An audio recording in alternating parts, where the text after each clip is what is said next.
Hello guys, welcome to TFI బానిసా. ఇవాళ నేను best 5 must watch movie recommendations with different genres like action, comedy, fantasy, horror, thrilling మూవీస్తో మీ ముందుకు వచ్చేసాను.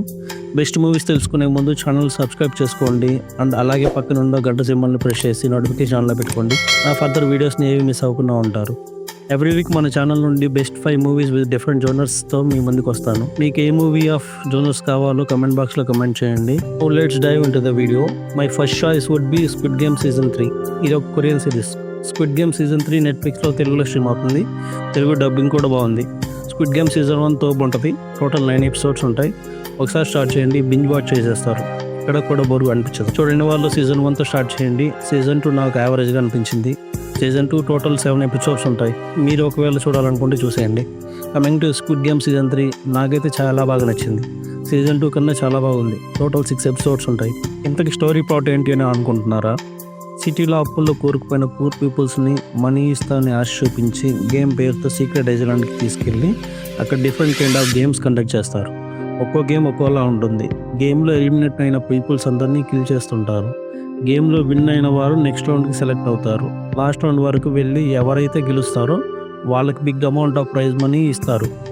Every round of game high ఇచ్చేలా, థ్రిల్ అయ్యేలా అండ్ కమింగ్ రౌండ్స్ మనకు కూడా గెస్ చేయలేని విధంగా డిజైన్ చేశారు. సిరీస్లో డ్రామా, ఎమోషన్, థ్రిల్ చాలా హై ఇస్తుంది.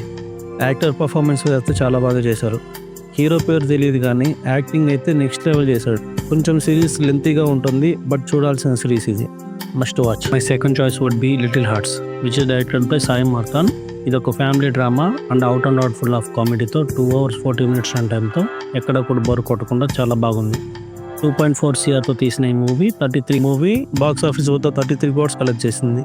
అంటే మీరే అర్థం చేసుకోండి ఆడియన్స్ ఎంతలా ఓన్ చేసుకున్నారో మూవీని.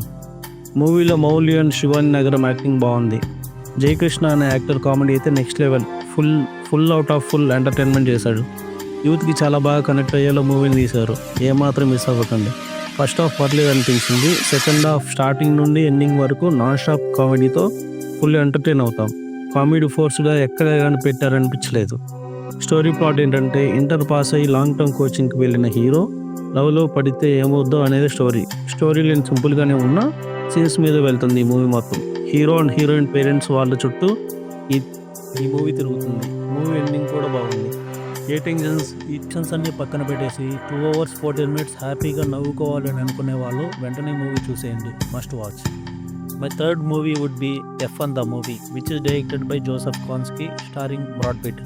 2 hours 30 minutes రన్ టైంతో థియేటర్స్లో రిలీజ్ అయింది. సూపర్ హిట్ టాక్ కూడా అందుకుంది వరల్డ్ వైడ్. ప్రజెంట్ ప్రైమ్లో తెలుగులో కూడా స్ట్రీమింగ్ అవుతుంది. డబ్బింగ్ కూడా చాలా బాగుంది. ఇక మూవీ అయితే నెక్స్ట్ లెవెల్ ఉంది. చాలా అర్థంగా ఇన్వాల్వ్ అయిపోతాం కొన్ని మూవీస్కి. అలాంటి మూవీస్లో F1 మూవీ కూడా ఒకటి. స్టోరీ పెద్దగా ఏముండదు. ఎన్నో ఏళ్ళ గ్యాప్ తర్వాత Sony alias hero Brad Pitt గారు తిరిగి రేసింగ్కి వచ్చి గెలిచారా లేదా అనేది సింపుల్ స్టోరీ. అంటే ఆ సీన్స్తో ఎంగేజ్ చేసింది. పైగా sound design and stunning visuals. ఎందుకంటే సౌండ్ మరొక హీరో అని చెప్పాలి సినిమాకి. కార్ రేసింగ్ గురించి మినిమం నాలెడ్జ్ లేని వాళ్ళు కూడా ఈ మూవీ చూసి అర్థం చేసుకునేలా ఉంది. నిజంగా అసలు సినిమా మొదలైనప్పటి నుంచి ఆ స్టార్ట్ చేసిన విధానం ఎండింగ్ వరకు ఎంగేజింగ్గా ఎక్కడ బోర్ కొట్టకుండా ఉంటుంది. హీరో క్యారెక్టరైజేషన్ అయితే భలే ఉంది. సెకండ్ హాఫ్ మధ్యలో ఒక 15 minutes మిగతా సినిమాలో కంపేర్ చేస్తే స్లో అవుతుంది. అది తప్ప మూవీ మాత్రం ఎక్కడ ఎక్సలెంట్గా ఉంది. చూడని వాళ్ళు ఉంటే వెంటనే చూసేయండి. My fourth option would be Mahavatar Narasimha, which is directed by Ashwin Kumar. ఇది ఒక animation with action and drama. Movie వచ్చేసి 2 hours 10 minutes రన్ టైంతో best visuals and background score and యానిమేషన్తో కట్టుబడేస్తుంది. ఖచ్చితంగా చూడాల్సిన మూవీ ఇది. ఇంకా ఏ ఓటీటీ ప్లాట్ఫామ్లో అవైలబుల్లో లేదనుకుంటా. నేనైతే థియేటర్లో చూశాను. మూవీ అయితే తోపు ఉంది. స్టోరీ తెలిసిన స్టోరీనే. ఇక స్టోరీ విషయానికి వస్తే అందరికీ తెలిసిన పురాణ కథే ఇది. శ్రీ మహావిష్ణువు నరసింహ అవతారం ఆధారంగా రూపొందించిన చిత్రం ఇది. మీరు సృష్టించిన ఏ జీవి వల్ల ఎలాంటి కాలంలోనూ ఏ అస్త్రశస్త్రాల నుండి తన ప్రాణానికి ముప్పు కలగకూడదని బ్రహ్మదేవుడి నుంచి వరం పొందుతాడు రాక్షసరాజు హిరణ్యకశిపుడు. వరం పొందిన తర్వాత ముల్లోకాలకు తానే అధిపతిని ప్రకటించుకుంటాడు. తన సోదరుడి మరణానికి కారణమైన మహావిష్ణువుపై మరింత కోపంతో రగిలిపోతాడు. తన కుమారుడు ప్రహ్లాదుడు శ్రీ మహావిష్ణువుకి అపార భక్తుడిగా మారతాడు. ఇది సహించలేని హిరణ్యకశిపుడు కొడుకుని చంపేసేందుకు ఎలాంటి ప్రయత్నం చేశాడు.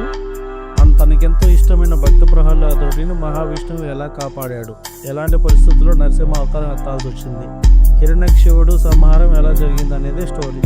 మూవీలో విజువల్స్ ఒక రేంజ్లో ఉన్నాయి. వర్త్ కళ్ళు చెదిరిపోయేలా ఉన్నాయి వర్మ అనేలా ఉన్నాయి. Last half an hour movie అయితే వేరే లెవెల్. నరసింహ అవతారంలో శ్రీ మహావిష్ణువు దర్శనమిచ్చి తన ఉగ్ర స్వరూపాన్ని చూపిస్తాడు. సినిమా చూసిన 2-3 డేస్ మనం అదే ట్రాన్స్లో ఉంటాం. నేనైతే ఓం నమో భగవతే వాసుదేవాయ నమః అనే జపం చేస్తూనే ఉన్నాను. My fifth option would be mandala murders, director by Gopiputhran. ఇది ఒక mythological and science fiction series. మొత్తం 8 ఎపిసోడ్స్తో, each episode 30 to 40 minutes run టైంతో ప్రజెంట్ నెట్ఫ్లిక్స్లో స్ట్రీమ్ అవుతుంది. సిరీస్ అయితే ఎక్కడే కానీ బోర్ అనిపించదు, చాలా థ్రిల్లింగ్గా అనిపించింది. ఇన్ఫ్యాక్ట్ చెప్పాలంటే కొంచెం కొత్తగా ఉంటుంది. ఎవ్రీ ఎపిసోడ్ మనకు ఒక డిఫరెంట్ టైప్ ఆఫ్ స్టోరీని చూపిస్తూ సైన్స్ అండ్ మైథాలజికల్ విషయాల్ని కంబైన్ చేసి చూపించారు. ఇక స్టోరీ విషయానికి వస్తే ఒక సూపర్ న్యాచురల్ మిస్టరీ థ్రిల్లర్. ఇది ఉత్తరప్రదేశ్లో చరణ్దాస్పూర్ అనే సిటీలో జరుగుతుంది. ఇక్కడ ఒక లేడీ డిటెక్టివ్ సిటీలో భయపడుతున్న రహస్యమైన మర్డర్స్ని ఇన్వెస్టిగేషన్ చేస్తుంది. మండల్ హత్యలో ఒక సీక్రెట్ ఏజెన్సీ ఆయుస్త్ మండల్ అండ్ దాంట్లో ఉన్న మెంబర్స్ వరుణ అడవిలో తమ ఆచారాన్ని పూర్తి చేయడంలో విఫలవడంతో ప్రారంభమవుతుంది. మండల సభ్యులైన ఆయుస్తులు తమ దేవుడైన ఆయుస్తుని సృష్టించాలని లక్ష్యంగా పెట్టుకున్నారు, కానీ నిరాశ చెందుతారు.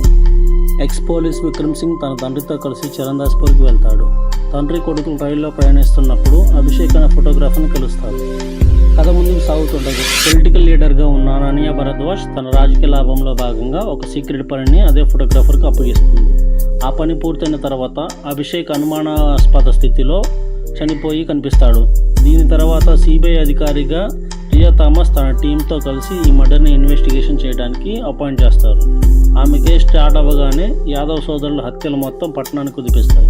ఇలాంటప్పుడు విక్రమ్ మరియు రియా చరణ్దాస్పూర్లో జరిగిన మిస్టరీ మర్డర్స్కి సంబంధించిన ఒక సీక్రెట్ రీసెర్చ్ కోసం ఒక మిషన్ని స్టార్ట్ చేస్తారు. Coming to actor performances, Ananya Bharadwaj రోల్లో సుర్వీన్ చావ్లా చాలా బాగా యాక్ట్ చేస్తారు. రాజ్ గుప్తా విషయానికి వస్తే విక్రమ్ సింగ్ రోల్లో పోలీస్ ఆఫీసర్గా బాగుంది. రీనా థామస్ రోల్లో వాణి కపూర్ జస్ట్ యావరేజ్ అనేలా యాక్ట్ చేస్తుంది. ఓవరాల్గా మండాలా మర్డర్స్ ఇంట్రెస్టింగ్ స్క్రీన్ ప్లేతో ఒక కొత్త స్టోరీతో కొన్ని చోట్ల తప్ప మిగతా సిరీస్ మొత్తం ఇంట్రెస్టింగ్గానే సాగింది. చూడండి వాళ్ళు ఉంటే చూసేయండి.